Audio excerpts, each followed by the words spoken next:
ಇವತ್ತು ನಮ್ಮೆಲ್ಲರ ನೆಚ್ಚಿನ ನಾಯಕರು ಮತ್ತು ಕರ್ನಾಟಕದ ಸುಪುತ್ರ ಪುನೀತ್ ರಾಜ್ಕುಮಾರ್ ಅವರು ಏನು ಇಲ್ಲಿವರೆಗೂ ಅವರು ಬದುಕಿದ್ದಾಗ ಏನೇನು ಕಾರ್ಯಕ್ರಮಗಳು ಕೊಟ್ಟರು ಅದನ್ನು ನಮ್ಮ ಕರ್ನಾಟಕದ ಜನತೆ ಎಲ್ಲರೂ ಒಮ್ಮನಸ್ಸಿನಿಂದ ಅವ್ರು ಮಾಡ್ತಾಯಿದ್ದಂಥ ಕಾರ್ಯಕ್ರಮಗಳನ್ನ ಮುಂದುವರ್ಸ್ಕೊಂಡು ಬರ್ತಾಯಿದ್ದಾರೆ. ಇವತ್ತು ಅವರ ಇದು 4ನೇ ವರ್ಷ ನಮ್ಮ ಮೈಸೂರು ನಗರದಲ್ಲಿ ಸಾಮೂಹಿಕ ವಿವಾಹ ಕಾರ್ಯಕ್ರಮವನ್ನು ಹಮ್ಮಿಕೊಳ್ತಾ ಇರೋದು. ಅವರ ನೆನಪಿನಾರ್ಥ ಮತ್ತು ಅವರ ಆತ್ಮಕ್ಕೆ ಶಾಂತಿ ಸಿಗಲಿ ಮತ್ತು ಅವ್ರು ಮಾಡ್ತಾಯಿದ್ದಂಥ ಕೆಲಸಗಳು ಈ ಸೂರ್ಯಚಂದ್ರ ಇರೋವ್ರಿಗೆ ಶಾಶ್ವತ ಉಳಿಬೇಕು ಅಂತ ಅನ್ನೋ ನಿಟ್ಟಿನಲ್ಲಿ ನಮ್ಮ ಮೈಸೂರಿನ ಸ್ನೇಹಿತರುಗಳು ರಾಜು ಮಂಜು ಎಲ್ಲರೂ ಸೇರಿ ಮಾಡ್ತಾಯಿದ್ದಾರೆ. ಅದಕ್ಕೆ ನಮ್ಮ ಸಹಕಾರ ಸಂಪೂರ್ಣವಾಗಿದೆ. ಪುನೀತ್ ರಾಜ್ಕುಮಾರ್ ಅವರು ಮುಂದೊಂದು ದಿನದಲ್ಲಿ ಈಗಾಗಲೇ ನಾವೆಲ್ಲ ನೋಡ್ತಾ ಇದ್ದೀವಿ, ಇಡೀ ರಾಜ್ಯದಲ್ಲಿ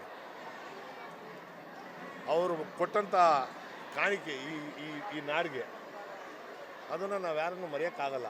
ಅವ್ರು ಸತ್ತ ನಂತರ ಎಲ್ಲರಿಗೂ ಗೊತ್ತಾಯಿತು ಅವರೇನೇನು ಕಾಣಿಕೆಯನ್ನು ಕೊಟ್ಟವ್ರೆ, ಈ ನಾಡಿಗೆ ಸಮಾಜಮುಖಿ ಕೆಲಸಗಳನ್ನ ಏನೇನು ಮಾಡಿದ್ದಾರೆ ಅಂತ. ಅವ್ರು ಬದುಕಿರೋವರೆಗೆ ಅವರು ಬಲಗೈಯಲ್ಲಿ ಕೊಟ್ಟಿದ್ದನ್ನ ಎಡಗೈ ಗೊತ್ತಿಲ್ಲದೆ ಇರೋ ರೀತಿಯಲ್ಲಿ ಅವ್ರು ನಡ್ಕೊಂಡ್ರು. 100ಕ್ಕೆ 100 ಮುಂದಿನ ದಿನಮಾನಗಳಲ್ಲಿ ಅವರು ಇವತ್ತೇನು ನಾವು ದೇವರುಗಳನ್ನ ಭಗವಂತನ ನಾವು ಸ್ಮರಿಸ್ತೀವಿ, ಆ ರೀತಿ ಸ್ಮರಿಸುವಂಥ ದಿನಗಳು ಬರ್ತದೆ. ಏಕೆಂದರೆ ಅವರು ಅಷ್ಟು ಸಮಾಜಮುಖಿ ಕೆಲಸಗಳನ್ನ ಮಾಡಿದ್ದಾರೆ. ಸಮಾಜಕ್ಕೆ ಅವರು ಕೊಟ್ಟಿರುವಂಥ ಕೊಡುಗೆಗಳು, ಅವ್ರು ಕೊಟ್ಟಿರುವಂಥ ಆ ಮಾರ್ಗಗಳನ್ನ ಹಾಕ್ಕೊಟ್ಟಿರುವಂಥದ್ದು ನಿಜವಾಗ್ಲೂ ಎಲ್ರಿಗೂ ಪ್ರೇರೇಪಣೆ.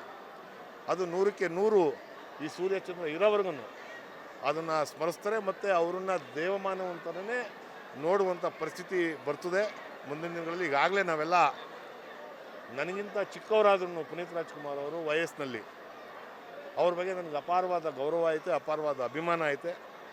ಅವರು ಕೊಟ್ಟಂಥ ಕಾಣಿಕೆಗಳು ನಮಗೂ ಪ್ರೇರೇಪಣೆ ಆಗಿದೆ ಅಂತ ಹೇಳಿದ್ರೆ ತಪ್ಪಾಗಲಾರ್ದು. ಇವತ್ತು ಅವರ ಶ್ರೀಮತಿ ಏನು ಅಶ್ವಿನಿ ಪುನೀತ್ ರಾಜ್ಕುಮಾರ್ ಅವರು ಇದ್ದಾರೆ ಮತ್ತು ಅವ್ರ ಮಕ್ಕಳುಗಳಿದ್ದಾರೆ.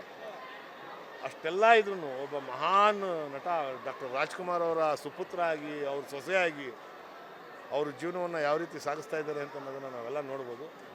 ಪುನೀತ್ ರಾಜ್ಕುಮಾರ್ ಅವ್ರು ಕೊಟ್ಟಿರೋದೇ ದೊಡ್ಡ ವಿಚಾರ, ನಮ್ಮ ರಾಜ್ಯಕ್ಕೆ ಏನೇನು ಕೊಟ್ಟವ್ರೆ ಅದೆಲ್ಲ. ಹಾಗಾಗಿ ಅವ್ರನ್ನ ಇಡೀ ರಾಜ್ಯದಲ್ಲಿ ದೇವ್ರ ರೀತಿ ಸ್ಮರಿಸ್ತಾರೆ ಇನ್ನು ಮುಂದಿನ ದಿನಗಳಲ್ಲಿ ಜನಗಳು ಅಂತ ಅನ್ನೋದು ನನ್ನ ಭಾವನೆ. ಒಳ್ಳೆಯದಾಗಲಿ.